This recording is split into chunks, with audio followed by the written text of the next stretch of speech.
Hello everyone, आज हम पढ़ेंगे क्लास 7 का 6 chapter physical and chemical changes. Okay, physical and chemical changes हमारे आसपास बहुत सारे टाइप के चेंजेस होते हैं। जैसे कि पानी का उबलना, पानी क्या हो रहा है, लिक्विड फॉर्म में है, फिर वो गैसेस स्टेट में जा रहा है। फ्रूट्स का काटना, ये भी तो एक चेंज है। फ्रूट पहले एक शेप में था, बट हमने उसको काट काट के छोटा कर दिया। पेपर को फोल्ड करना, पेपर को फोल्ड करने से उसके ऊपर बहुत सारे क्रीज आ गई, मुड़ाव आ गए, तो ये भी एक चेंज है। और किस टाइप के चेंज, जैसे कि जंग लगना, किसी भी लोहे पे जंग लग जाती है, ये भी एक टाइप का चेंज है। और किस टाइप के चेंजेस आते हैं, जैसे कि डाइजेशन, हम खाना खाते हैं, खाना पचने के बाद फीकल मटेरियल निकलता है, ये भी एक टाइप का चेंज है। सब्जी बनाना, बहुत सारे चेंजेस होते हैं। तो आज हम उन्हीं चेंजेस के बारे में पढ़ेंगे। तो इन चेंजेस को दो पार्ट में डिवाइड किया गया है, physical and chemical change. Physical and chemical change, तो हम स्टार्ट करते हैं फिजिकल चेंज से। Let us see what is physical change. पहले कुछ एग्जाम्पल देखेंगे, फिर नोटिस करेंगे कि उस एग्जाम्पल में उन चीज़ों में क्या हो रहा है, फिर जाके हम फिजिकल चेंज की डेफिनेशन को समझने की कोशिश करेंगे। ये हमारे पास पूरा एक पेपर था, उसको मैंने काट दिया, तो चेंज क्या आया इसमें, इसका साइज साइज छोटा हो गया, ये चेंज आया। ओके, नेक्स्ट एग्जाम्पल देखते हैं हम। हाँ, कुछ एक्टिविटी है आपके किताब में। फर्स्ट यही है कि पेपर, बड़े पीस के पेपर को हमने छोटे छोटे पीसेस में काट दिया, ये एक चेंज हो गया। सेकंड क्या है कि चौक होता है, चौक देखा आपने। चौक पे जब मैम लिखवा, चौक से मैम जब बोर्ड पे लिखवाती हैं तो बहुत सारे डस्ट चौक के बोर्ड के किनारे किनारे गिर जाते हैं। तो क्या होता है, चौक पहले इतना बड़ा था, बट हमें कुछ कुछ पाउडर फॉर्म में दिख रहा है, या फिर चौक को क्रश करोगे तो पाउडर फॉर्म में आ गया। तो ये भी एक टाइप का चेंज है कि उसका वो चेंज हो गया कि वो पहले सॉलिड था, अब थोड़ा पाउडर सा बन गया। ठीक है, और चेंजेस ऑब्जर्व करते हैं। और थी, पहले हमारे पास आइस थी, आइस मेल्ट होके, आइस थी, आइस मेल्ट होके, हाँ, आइस को हमने सन में रखा, फिर वो मेल्ट होने लग गई, mixture of ice and water बन गया। और फिर take some ice in a glass or plastic tumbler, melt a small portion of ice by placing the tumbler in sun. You have now a mixture of ice and water. Now place the tumbler in the freezing mixture. Ice plus common salt, does the water become solid once? Yes. हमने एक बर्तन में ice लिया, ice को थोड़ा melt किया, हमारे पास ice भी है और वाटर भी है। ओके, उसके बाद फिर से हमने उसमें थोड़ा सॉल्ट डाल के फ्रीज करने के लिए रख दिया, तो जो हमारा पूरा आइस एंड वाटर था वो दोबारा से फ्रीज हो जाएगा। तो ये भी एक चेंज हुआ, स्टेट में चेंज हुआ। बर्फ से पानी बना, पानी से दोबारा बर्फ बन गया, ये भी एक स्टेट में चेंज है।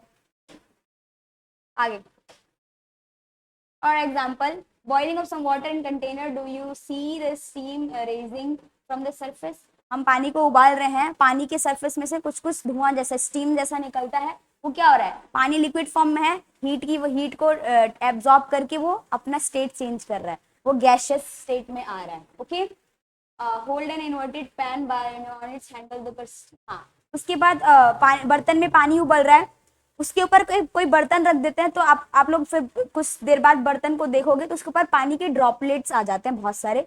तो क्या हुआ, वो स्टीम स्टीम जाके वो कंटेनर के प्लेट के सरफेस पे लग रही थी, फिर सरफेस पे लगने के बाद आपस में छोटे छोटे जो स्टीम के मॉलिक्यूल्स हैं आपस में चिपक के एक वाटर का मॉलिक्यूल बना लिया, उन्होंने एक वाटर की ड्रॉप बना ली। तो क्या हुआ, स्टीम यहाँ पे दोबारा लिक्विड फॉर्म में आ गया।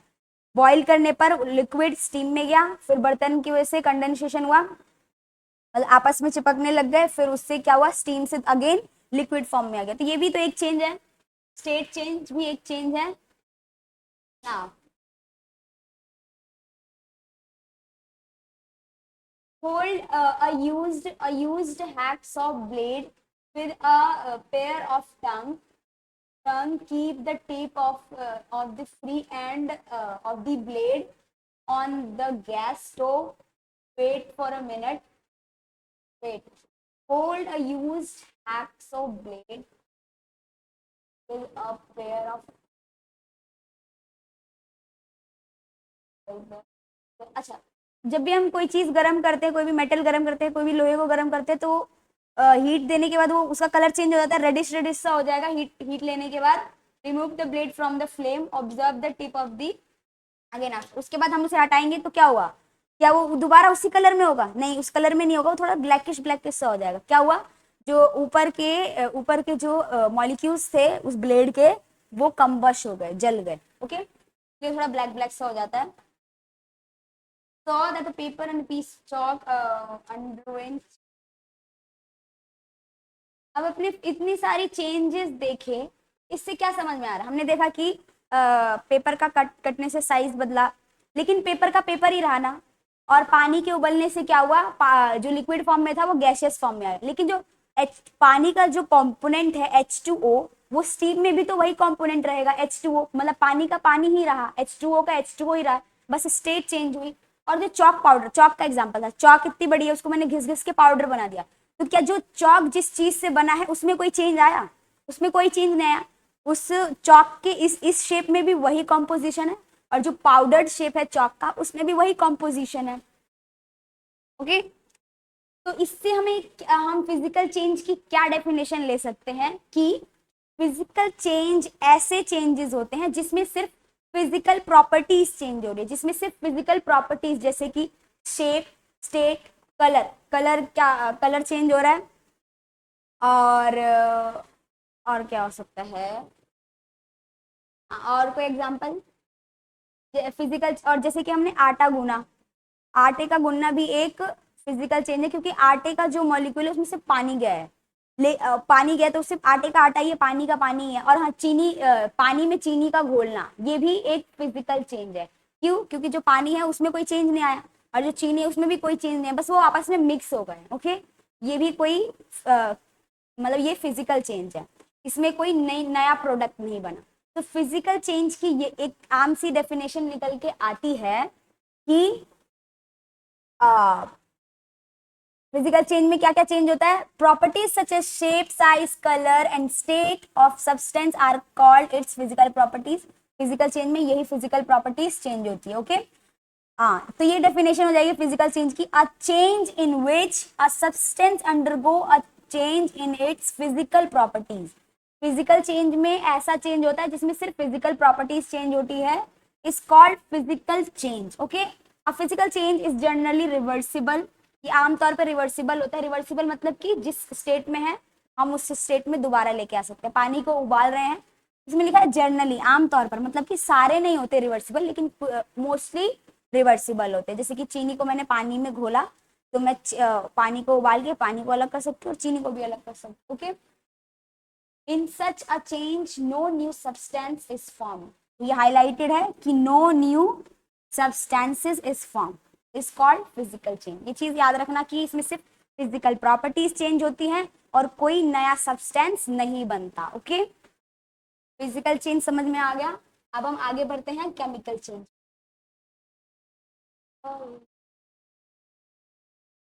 केमिकल चेंज, इसका कुछ अपोजिट सा ही होगा, फिजिकल चेंज का कुछ अपोजिट सा ही होगा। तो इसमें भी हम पहले एग्जांपल्स देखेंगे, उसके बाद हम केमिकल चेंज की डेफिनेशन को समझेंगे।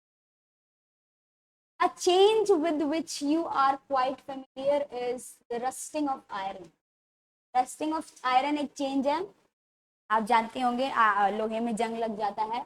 If you have a piece of iron in the open for some time, it acquire a film of brownish substance. किसी लोहे को कुछ टाइम के लिए बाहर छोड़ दोगे जहां पे उसे मॉइस्चर मिल जाए, तो वो थोड़ी देर बाद ब्राउन कलर का हो जाता है, ब्राउनिश कलर का हो जाता है। This substance is called rush. जो ब्राउन कलर का सब्सटेंस बना है आयरन के ऊपर, उसे हम बोलेंगे rust. Okay, and the process is called rusting. और आयरन के ऊपर इस रस्ट के डिपोजिशन को हम बोलते हैं rusting. Okay, iron gate of the park or farmland, iron bench kept in the lawn and garden, almost every articles of iron kept in the open get rusted.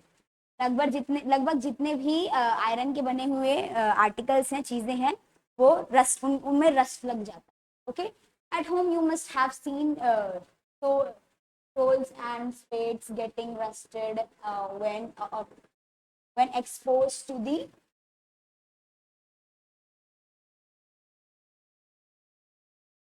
Atmosphere. घर में भी कुछ ऐसी चीजें होती हैं जिन्हें हम बाहर रख दे तो उनमें रस लग जाता है।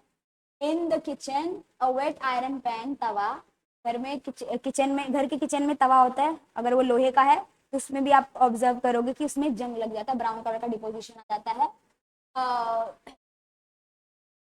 Rust is not iron, important है, रस्ट इज नॉट आयरन। जो रस्ट बना है वो आयरन नहीं है, वो एक नई चीज है। ओके, फिजिकल प्रॉपर्टी में क्या पढ़ा था हमने, कोई भी नई चीज नहीं बनती, तो केमिकल चेंज में क्या हो जाएगा, अपोजिट, नई चीज बनती है। तो ये जो रस्टिंग ऑफ आयरन है, तो जो हमारा आयरन के ऊपर ब्राउन कलर का डिपोजिशन है, रस्ट है, वो एक नई चीज है, वो आयरन नहीं है। Okay, it is different from the iron on which it get deposit. Let us consider a few more changes where new substance are formed. Rusting देख लिया आपने, अभी आगे हम रस्टिंग के प्रोसेस को डिटेल में पढ़ेंगे। और कुछ एग्जांपल्स देखते हैं, जैसे कि हाँ, magnesium, burning of magnesium ribbon. Okay, magnesium क्या होता है, मैग्नीशियम एक एलिमेंट है, जैसे कि आयरन एक एलिमेंट है, वैसे ही मैग्नीशियम मेटल है। जैसे आयरन एक मेटल है, कोबाल्ट मेटल है, निकल, वैसे ही मैग्नीशियम भी एक मेटल है। इसके साथ देखते हैं क्या होता है। हाँ, इस पूरे प्रोसेस को पढ़ते हैं। Clean it stick with sand paper. इससे भी सवाल आ जाते हैं कि मैग्नीशियम रिबन को क्यों क्लीन करते हैं पहले, वो आगे आप लोग खुद गेस कर लेंगे इसका। ओके, सवाल आता है कि मैग्नीशियम रिबन को जलाने से पहले, बर्न करने से पहले क्लीन क्यों करा जाता है। आगे आप लोग सवाल आंसर गेस कर पाएंगे। Bring the tip near the candle flame. It burns with the brilliant white light. Okay? हमने मैग्नीशियम रिबन, सी पिक्चर में देखो, हम मैग्नीशियम रिबन को, हमने ये हैंडल से मैग्नीशियम रिबन को पकड़ रखा है और उसे हम बर्न कर रहे हैं। कैसे, ब्राइट लाइट से बर्न हो रही है। ओके, इसके प्रोसेस को भी पढ़ेंगे कि आखिर ये क्या निकालता है। Right, white light. When it is completely burned, it leaves behind a powdery ash. Okay? जलने के बाद एक मैग्नीशियम रिबन एक पाउडर ऐश राख छोड़ देता है। Does the ash look like magnesium ribbon? अब क्या वो ऐश मैग्नीशियम रिबन जैसा ही होगा? नो, मैग्नीशियम रिबन जैसा नहीं होगा। Changes can be represented by the following. See, ये मेरा था मैग्नीशियम रिबन, मैग्नीशियम का ही बना होगा, Mg मैग्नीशियम। अब मैं उसे बर्न कर रही हूँ, बर्न करने का मतलब क्या है, वो ऑक्सीजन के साथ रिएक्ट कर रहा है, ऑक्सीजन के साथ रिएक्ट कर रहा है। ओके, मतलब मैग्नीशियम रिबन प्लस रिएक्ट कर रहा है ऑक्सीजन के साथ, तो रिएक्ट करने के बाद, जलने के बाद, वो मेरा जो ऐश निकाल रहा है वो क्या बन रहा है, magnesium oxide, MgO, magnesium oxide. Magnesium जब ऑक्सीजन के साथ रिएक्ट करता है तो बनाता है मैग्नीशियम ऑक्साइड, जो कि यही पाउडरी ऐश है। तो देखो, उसमें पूछा था कि क्या ये दोनों सेम कंपाउंड है। नो, सेम कंपाउंड नहीं है। वो मॉलिक्यूल्स में थोड़ा सा भी चेंज आ जाता है तो बहुत ही बड़ा चेंज अपीयर होता है फिजिकली देखने में। ओके, मैग्नीशियम में सिर्फ ये ऑक्सीजन जुड़ गया और अब वो मैग्नीशियम ऑक्साइड बन गया, एक नई चीज बन गई, मैग्नीशियम ऑक्साइड बन गया।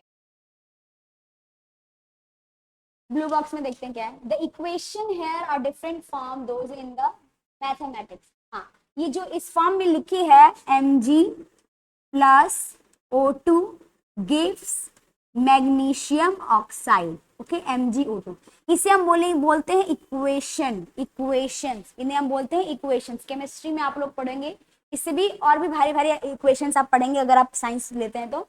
इन्हें हम इस फॉर्म में जो भी जितने भी चीजें लिखी होती है हम बोलते हैं इक्वेशन। दो चीजों से मिलकर एक नई चीज बन गई। ओके, और ये इक्वेशन हमेशा बैलेंस होती है, जितना इधर एलिमेंट है उतना ही इधर रहेगा।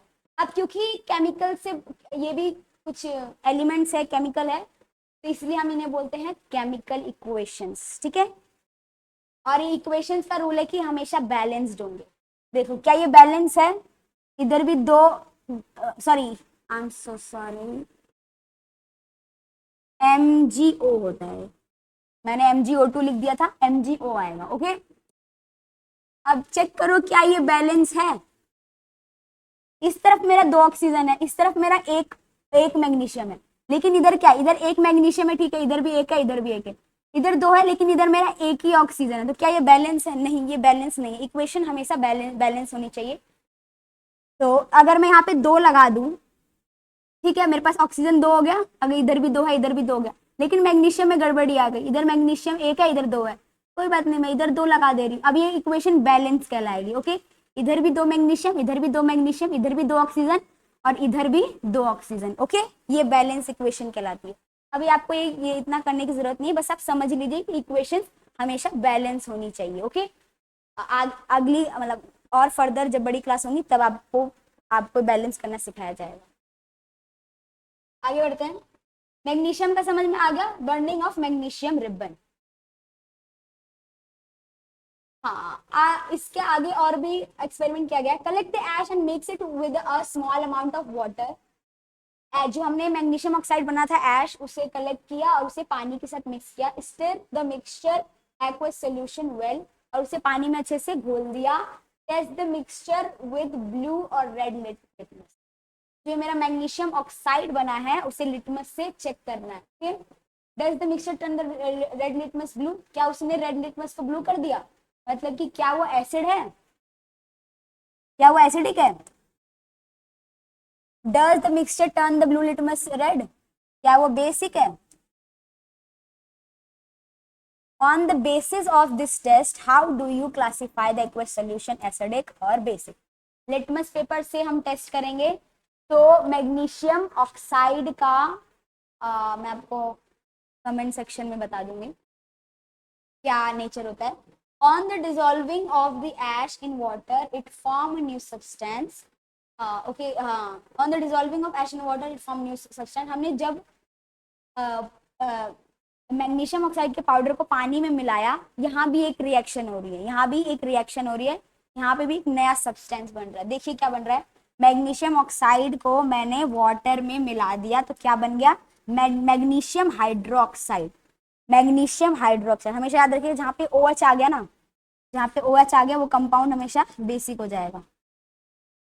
ओके, तो इसका तो हमें नहीं पता कि मैग्नीशियम ऑक्साइड क्या था, लेकिन हमें इसका पता है कि जब मैंने पानी के साथ मिलाया ना तो बना मेरा मैग्नीशियम हाइड्रोक्साइड जो कि बेसिक नेचर का होता है। ओके, यहाँ पे भी एक नया सब्सटेंस बन गया। क्या ये मैग्नीशियम हाइड्रोक्साइड जो पहले मेरा कंपोनेंट था पानी में मिलाने के बाद क्या वो वही रहा? नहीं, नया सब्सटेंस बन गया, पानी के साथ मिलके एक नया सब्सटेंस बन गया magnesium hydroxide. As we have already learned in chapter 5, magnesium hydroxide is a base. Magnesium hydroxide is a base. So magnesium oxide is a new substance formed on the burning of magnesium. Magnesium hydroxide is another new substance. तो ये भी एक chemical change हो गया, इसमें भी एक नया केमिकल सब्सटेंस बना है। ओके, ऑब्जर्व करते रहिए कि आखिर इन सब एक्सपेरिमेंट्स में क्या सिमिलैरिटीज है। एक और एक्टिविटी है कॉपर सल्फेट वाली एक्टिविटी। इसमें क्या है कि आपको एक बीकर में कॉपर सल्फेट दे रखा है, आपको एक बीकर में कॉपर सल्फेट दे रखा है CuSO4। ये कॉपर सल्फेट कॉपर और सल्फेट के मिक्सचर से बना है जो कि ब्लू कलर का दिखता है। इसमें मैंने क्या किया, इसमें मैंने आयरन की एक ब्लेड डाल दी, इसमें मैंने आयरन की एक ब्लेड डाल दी। ओके, इसमें मैंने आयरन की ब्लेड डाल दी क्योंकि ये आयरन है। जो कॉपर होता है, जो आयरन होता है वो ज्यादा पावरफुल होता है कॉपर से। ओके, जो हमारा आयरन होता है वो कॉपर से ज्यादा पावरफुल होता है। तो ये क्या करेगा, ये जो आयरन है वो जाके सल्फेट को कॉपर से चुरा लेगा। ओके, सल्फेट को दूर भगा देगा, कॉपर को दूर भगा देगा और सल्फेट के साथ बाइंड करता जाएगा। तो रिएक्शन कुछ ऐसे होगी, CuSO4 पहले क्या था मेरा पहले क्या था मेरा इस सोल्यूशन में CuSO4, उसमें मैंने क्या डाला, आयरन डाला, Fe को हम बोलते हैं आयरन, डिनोट करते हैं Fe को हम आयरन, आयरन को हम Fe से डिनोट करते हैं। तो क्या किया, इस आयरन ने इस कॉपर को भगा दिया, इस कॉपर को भगा दिया और सल्फेट के साथ जुड़ गया। ओके, तो मेरा क्या बन गया, FeSO4 प्लस ये कॉपर अलग हो जाएगा Cu। ओके, रिएक्शन समझ में आ रही है। इस सोल्यूशन में मेरा कॉपर सल्फेट था, उसमें जब मैंने आयरन की ब्लेड डाली, आयरन डाला, Fe डाला, तो उसने क्या किया, वो सल्फेट के साथ जाके बाइंड कर गया। अब ये जो आयरन सल्फेट बना है ना, ये मेरा ग्रीन ग्रीन कलर का हो जाएगा। ओके, ये मेरा ब्लू कलर का था, लेकिन जो मेरा नया कंपाउंड बनेगा आयरन सल्फेट, वो मेरा ग्रीन कलर का हो जाएगा। और जो भी कॉपर है वो जाके इस नेल के ऊपर डिपॉजिट हो जाएगा, इस नेल के ऊपर, ब्लेड के ऊपर डिपॉजिट हो जाएगा। तो ये जो इसका कलर अलग था ब्लेड का, जो भी सिल्वर कलर का था, वो अब मेरा ब्राउन कलर का दिखेगा। ओके, अब वो मेरा ब्राउन कलर का दिखेगा। तो ये रिएक्शन सबको समझ में आई। पहले इसमें कॉपर सल्फेट था, मैंने जब इसमें आयरन डाला तो आयरन ने सल्फेट के साथ जाके बाउंड करेगा, क्योंकि वो ज्यादा पावरफुल है। कॉपर को उसने हटा दिया, ये ब्लू कलर से मिक्सचर कैसा बन गया, ग्रीन कलर का हो गया। तो क्या क्या हुआ, यहाँ पे कलर चेंज हुआ और मैं नया सब्सटेंस बना। सी, पहले मेरा कॉपर सल्फेट था, अब मेरा आयरन सल्फेट बन गया, ये एक नया सब्सटेंस बन गया। ओके, यहाँ भी एक नया सब्सटेंस बना। आगे बढ़ते हैं।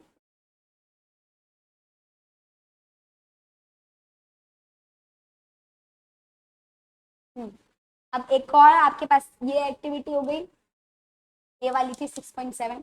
अब नेक्स्ट है 6.8 एक्टिविटी। इसमें क्या दे रखा है, विनेगर। हाँ, take about teaspoon of vinegar in test tube. हमने टेस्ट ट्यूब के अंदर विनेगर लिया, add pinch of baking soda, उसके अंदर हमने बेकिंग सोडा डाला। हमने विनेगर में क्या होता है, एसिटिक एसिड।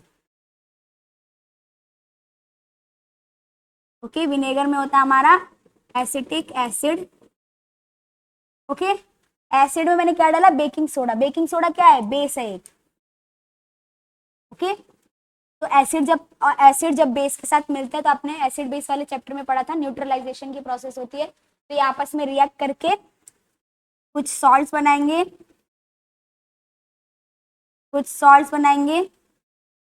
प्लस CO2 निकालेगा। ओके, एसिड जब बेस के साथ, विनेगर जब बेकिंग सोडा के साथ मिलेगा, एसिड बेस की न्यूट्रलाइजेशन की प्रोसेस होगी, सॉल्ट बनाएगा और कार्बन डाइऑक्साइड निकालेगा। आगे देखते हैं।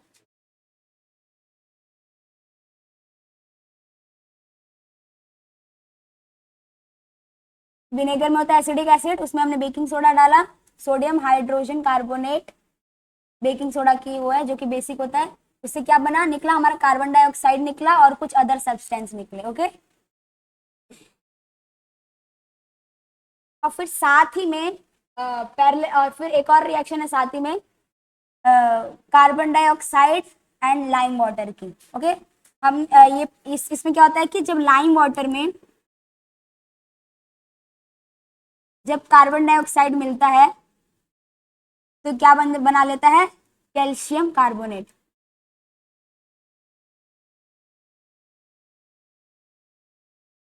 ओके, जब लाइम वाटर में कार्बन डाइऑक्साइड मिलता है तो कैल्शियम कार्बोनेट बना देता है, जो कि मिल्की कलर का होता है,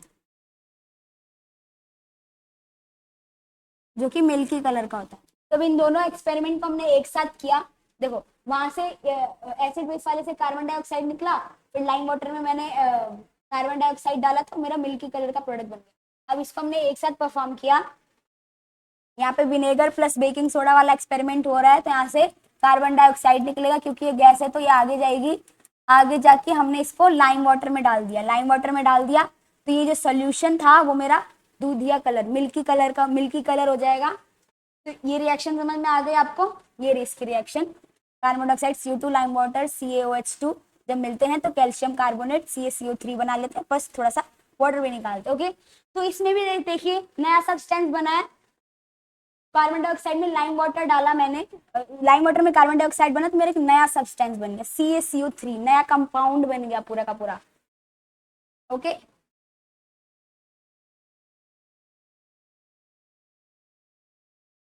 तो ये सारे चेंजेस देख के आपको पता चल गया होगा केमिकल चेंज क्या होता है। डेफिनेशन पढ़ते हैं। A change in which one or more new substances are form, one or more, एक से ज्यादा भी नए सब्सटेंस बन सकते हैं, are form is called a chemical change. Okay, a change in which one or more new substance important है, new substance बनते हैं इनमें, से हम बोलते हैं केमिकल चेंज, और इसे केमिकल रिएक्शंस भी बोलते हैं, क्योंकि यहाँ पे केमिकल चेंज में मोस्टली केमिकल रिएक्शन से होते हैं। ओके, हाँ ये पढ़ लेते। अब केमिकल चेंज के फीचर्स पढ़ लेते हैं। Features, heat, light or any other radiations, ultraviolet for example may be given off or observed। Chemical changes में हमारे पास हीट भी निकल सकती है, लाइट भी निकल सकती है, मैग्नीशियम में देखा था हीट लाइट दोनों निकली है, और कुछ रेडिएशन जैसे कि अल्ट्रावायलेट भी निकल सकती हैं केमिकल रिएक्शन। ओके, साउंड में भी ऑल्सो प्रोड्यूस, साउंड जब हम पटाखे फोड़ते हैं, पटाखे में जो भी कंपाउंड होगा, बारूद वारूद जो भी होता है, जब हम उसे आग लगाते हैं, कंबशन हमेशा एक केमिकल चेंज है, कंबशन हमेशा एक केमिकल, जहां भी आग लगने वाली बात होगी वो हमेशा एक केमिकल चेंज में कराएगा। तो उसमें से साउंड भी निकलती है, साउंड भी निकल सकती है, सब में नहीं निकलेगी बट कुछ कुछ में निकल सकती है। अ चेंज इन स्मेल में टेक प्लेस और न्यू स्मेल में बी गिवन ऑफ। इसमें केमिकल चेंजेस में अजीब मतलब अलग अलग स्मेल्स भी मिल सकते हैं, और कलर चेंज में टेक प्लेस, कलर चेंज भी देखने को मिल सकता है, और गैस में